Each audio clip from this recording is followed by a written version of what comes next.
시청자 여러분 안녕하십니까? VOA 모닝뉴스 시작합니다. 마크 네퍼 국무부 동아태 담당 부차관보가 미국과 한국의 방위비 분담금 협상 타결은 북한 문제 등 동맹 현안에 집중하려는 양국의 의지를 반영한 것이라고 말했습니다. 또 바이든 행정부의 대북 정책 검토가 머지않아 마무리될 것으로 기대했습니다. 함지아 기자가 먼저 보도합니다. 마크 네퍼 부차관보는 10일 미국 동서센터와 한국언론진흥재단이 공동으로 개최한 화상토론회에 참석해 두 나라가 직면한 도전에 집중하겠다는 양국의 의지가 이번 방위비 협상을 통해 확인됐다고 평가했습니다. 그러면서 북한은 그런 도전 가운데 하나라고 지적했습니다. It's a reflection of our two countries' desire to really focus on the challenges and the tasks before us. North Korea clearly being one of them. 바이든 행정부가 검토하고 있는 대북 정책과 관련해서는 머지않아 마무리될 것이라면서 검토의 핵심은 한국, 일본 등 동맹과의 긴밀한 협력이란 점을 분명히 했습니다. We've had intense conversations with our South Korean counterparts to gauge their views, to hear their opinions, to hear and learn what they would like to see, what the Korean government would like to see in terms of our North Korea policy. 미국과 일본, 호주, 인도 등 4개국 협의체 쿼드에 대해서는 한국이 큰 관심을 갖고 있는 것으로 안다면서 배타적 조직이 아니라고 설명했습니다. 비슷한 생각이 있는 나라들이 세계 경제, 코로나 감염증 등 공동의 도전에 대한 협력을 촉진하겠다는 것이지 특정 국가를 배제시키겠다는 방향성을 갖고 있지 않다는 겁니다. 이런 가운데 국무부 고위관리는 10일 익명을 전제로 한 전화 브리핑에서 이번 방위비 분담금 협정 합의에 대한 구체적인 내용을 설명했습니다. 양국이 합의한 기간은 2020년 1월부터 2025년 말까지 6년이며 2021년 인상분을 13.9%, 그리고 향후 5년 동안 한국의 국방비 증가율에 맞춰 매년 추가 인상하기로 했습니다. 이에 따라 2021년 한국의 분담금은 미화 10억 7,570만 달러, 한화로 약 1조 1,833억 원으로 정해졌습니다.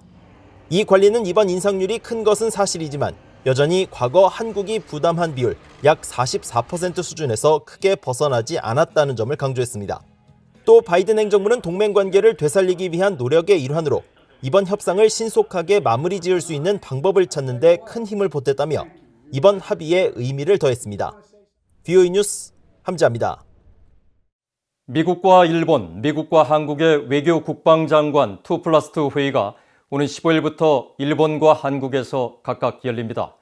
국무부는 10일 토니 블링컨 국무장관과 로이드 오스틴 국방장관이 오는 15일부터 18일까지 일본과 한국을 방문한다고 밝히고 이번 방문은 동맹 강화에 대한 미국의 약속을 재확인하고 인도태평양 지역과 전 세계 평화와 안보, 번영을 증진하기 위한 협력을 강조하기 위한 것이라고 설명했습니다. 이어 블링컨 장관과 오스틴 장관은 16일과 17일 모테키 도시미츠 일본 외무상과 기시 노부오 방위상이 주최하는 미일안보협의회 이른바 2+2 회의에 참석하며 17일과 18일엔 서울에서 정의용 한국 외교부 장관, 서욱 국방장관과 미얀 외교 국방장관 회담에 참석할 예정이라고 밝혔습니다. 이어 블링컨 장관은 정의용 장관 등 한국 정부 고위 당국자들과 만나 주요 국제 현안에 대해 논의하며 한국 기자들과 화상 간담회를 열어 인도태평양 지역과 전 세계에서 평화와 안보, 번영을 증진하는 데 있어 미얀 동맹의 중요성을 논의할 것이라고 국무부는 설명했습니다. 바이든 행정부가 새로운 대북 전략을 검토하는 상황에서 주고받기식 단계적 비핵화 해법의 필요성을 주장하는 견해들이 일각에서 제기돼 다시 논란이 되고 있습니다. 제재 완화 등에 발맞춘 점진적인 핵 폐기만이 유일한 해법이란 주장인데 이는 북한 정권의 핵무장을 가능하게 하면서 실패를 거듭한 전략이란 반박도 거셉니다. 안수영 기자입니다. 바이든 행정부 출범 이후 워싱턴에서 북한과의 군축 협상 제안이 고개를 들고 있습니다. 북한의 비핵화는 비현실적 목표가 됐으니 핵무기 보유량의 상한선을 두자는 소극적 의미의 군축입니다. 1990년대 제네바 합의와 미사일 협상 등에 참여한 로버트 아이논 전 국무부 비확산 군축 담당 특보는 완전한 비핵화를 목표로 유지하되 장기적이고 단계적 절차를 통해 이 목표를 추진해야 한다고 제언했습니다. 게리 세이머 전 백악관 대량살상 무기 조정관도 유일한 비핵화 방안은 여러 단계를 통해 북한의 핵과 미사일 활동을 제한해 나가는 군비 축소 합의라고 주장합니다. I don't think they're different options. I think they're all one option. The Biden administration will understand, as we have for many years, that complete denuclearization in one step is not possible. 조셉 디트라니 전 북핵 육자회담 미국 차석 대표는 미북 관계 정상화와 평화협정, 경제개발 지원, 모든 제재 해제, 북한의 핵 확산 금지 조약 NPT 복귀를 전제로 한 민수용 핵 에너지 제공 논의를 대가로 완전하고 검증 가능한 비핵화를 해야 한다고 밝혔습니다. 하지만 이 같은 단계적 비핵화 해법이 30년 가까이 실패를 거듭하며 오히려 북한의 핵 문제를 키웠다는 비판이 높습니다. 미국 중앙정보국 북한 분석관을 지낸 브루스 클링너 헤리티지 재단 선임연구원은 단계적 비핵화를 주장하는 사람들은 북한이 핵 확산 금지 조약과 국제 원자력 기구 IAEA 협정, 한반도 비핵화 공동선언에 서명한 뒤에도 그런 정책이 통하지 않았다는 사실을 무시한다고 비판했습니다. 또 점진적 조치를 담은 합의는 2구 합의와 제네바 합의, 육자회담에서 파생된 9.19 공동성명, 14선언 등으로 수없이 시도했지만 실패했다면서 수십 년 동안 수많은 외교 협상과 안전보장, 동맹 억지력의 축소, 대규모 경제 혜택, 인도주의 지원, 인권 침해에 대한 비판 자제, 유엔 안보리 결의와 제재 완화 등 유인책을 제공했지만 전혀 소용이 없었다고 강조했습니다.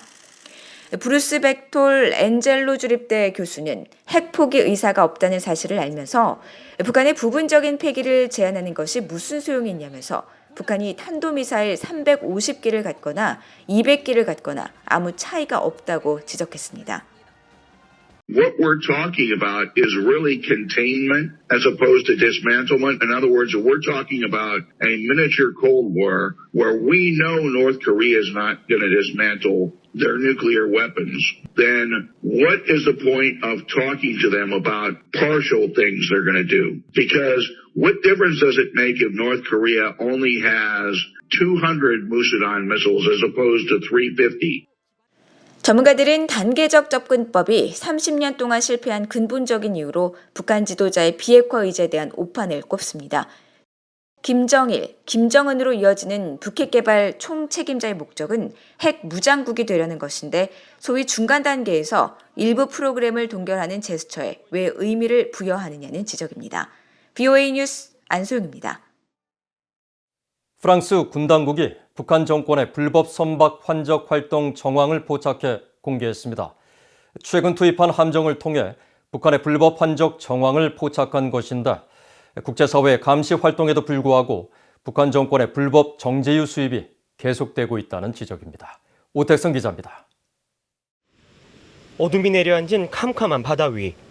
두 척의 선박이 각각 불을 밝힌 채 가까운 거리를 유지하고 있습니다. 선미와 후미를 정확히 맞춘 채 거의 닿을 듯 붙어 있지만 주변이 어두워 어떤 작업을 하고 있는지 구분하기 어렵습니다. 하지만 특수장비로 촬영해보니 그제서야 두 배를 잇고 있는 5개 이상의 굵은 검은 줄이 선명하게 드러납니다. 두 선박이 어둠을 틈타 불법 환적을 하고 있는 겁니다. 이 사진들은 모두 프랑스 해군 구축함 프레리아로가 지난달 28일 동중국해에서 촬영한 사진입니다. 프레리아로는 공해상에서 벌이는 북한의 불법 환적 등을 감시하기 위해 프랑스 해군이 지난달 동중국해로 파견한 구축함입니다.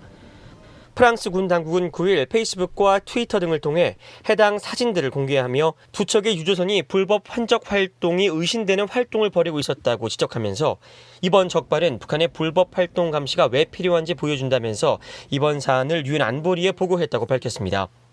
이번에 공개된 불법 환적 활동은 그동안 여러 차례 지적되어 온 북한의 대표적인 제재 회피 활동입니다. 앞서 일본 방위성이 지난해 12월 발표한 보고서에는 북한 선박 안산 1호와 무봉 1호, 남산 1호의 불법 환적 활동이 포착됐는데 모두 이번 사진과 똑같이 두 선박을 호수로 연결한 모습이 확인됐습니다. 현재 미국과 일본, 뉴질랜드, 영국, 캐나다, 프랑스, 호주 등 7개국은 북한의 제재 회피 활동을 감시하기 위해 호위함이나 초계기 등 정찰 자산을 파견해 개별 군사작전이나 다국적 공조를 이어가고 있습니다. 이번 프랑스군의 활동에 앞서 캐나다는 지난해 11월부터 12월까지 뉴질랜드는 10월부터 11월까지 공중 감시 작전 활동을 펼쳤습니다. 북한의 제재 회피 활동 감시에 가장 적극적으로 나서고 있는 일본은 다국적 공조가 중요하다고 강조했습니다. 瀬戸りを含みます北朝鮮によります制裁逃れの対応強化に取り組んでいくことは国連安保理決議の実効性を一層高めるものでありまして 하지만 이 같은 다국적 공조에도 불구하고 제재를 회피하는 북한의 불법 흔적은 끊임없이 이루어지고 있다는 지적입니다. Presumably, those would be storing imported refined petroleum, whether it comes from ship-to-ship transfers from various sanctions evading methods that they have, and they've been rather successful in that, according to the UN, sanctions reports from the panel of experts that they've been. VOA가 입수한 2021년도 유엔 안보리 전문가 패널 보고서에 따르면 북한은 지난해 1월부터 9월까지 연간 수입 한도인 50만 배럴의 몇 배에 달하는 정제유를 불법으로 수입한 것으로 파악됐습니다. VOA 뉴스 오택성입니다. 국제인권단체가 북한 당국의 신종 코로나 바이러스 과잉 대응으로 북한의 국제 고립이 더 심화됐다고 지적했습니다. 영국에 본부를 둔 국제 앰네스티는 유엔 인권이사회가 10일 개최한 북한 인권 관련 상호 대화에 제출한 발언록에서 북한 당국이 주민과 물품의 모든 이동을 금지하고 국경경비대는 국경에 접근하는 주민들을 총살할 권한을 부여받은 것으로 알려졌다며 우려를 나타냈습니다. 특히 북한군이 지난해 9월 서해상에서 한국해양수산부 공무원을 사살한 사건을 지적하며 즉각 독립적이고 철저한 수사를 통해 결과를 국제사회에 전달할 것을 촉구했습니다. 국제 앰네스티는 또 전 세계가 인터넷을 통해 소통하고 있지만 북한 정권은 바깥 세계와 계속 소통을 닫고 주민들의 인터넷과 외국 매체 접근을 엄격히 규제하고 있다고 비판했습니다. 이어 북한 당국의 정보 교류 차단은 수만 명이 수용된 구금시설 내 고문과 강제노동 등 코로나 여파의 진상 파악을 모호하게 했다며 북한 당국에 국제감시단의 자유로운 접근을 허용할 것을 촉구했습니다. 미국 국무부가 대북 정책 검토에 재미 한인 이상가족 문제를 주요 사안으로 다루고 있다고 밝혔다고 미국 내 이상가족 단체가 전했습니다. 민간단체인 이상가족 USA의 폴리 대표는 VOA에 지난 9일 국무부 한국부서 담당 관리들과 화상 면담에서 당국자가 재미 한인들과 북한 내 친척들의 상봉 성사 의지를 확인했다며 이같이 말했습니다. 국무부 당국자는 또 의회에 재상정된 미북 이상가족 상봉 법안을 통해 이상가족 문제 해결을 위한 새로운 동력이 생겼다며 정박 동아시아 태평양 부차관보 사무실에서 법안을 발의한 그레이스맹 의원실과 접촉해 관련 문제를 논의했다고 밝혔다고 리 대표는 전했습니다. 이날 면담은 지난 1일 이상가족 USA가 국무부에 이상가족 상봉을 희망하는 재미 한인들의 인적 사항을 제출한 데 대한 후속으로 진행되었습니다. 이상으로 VOA 모닝 뉴스를 마칩니다. 시청해주신 여러분 고맙습니다.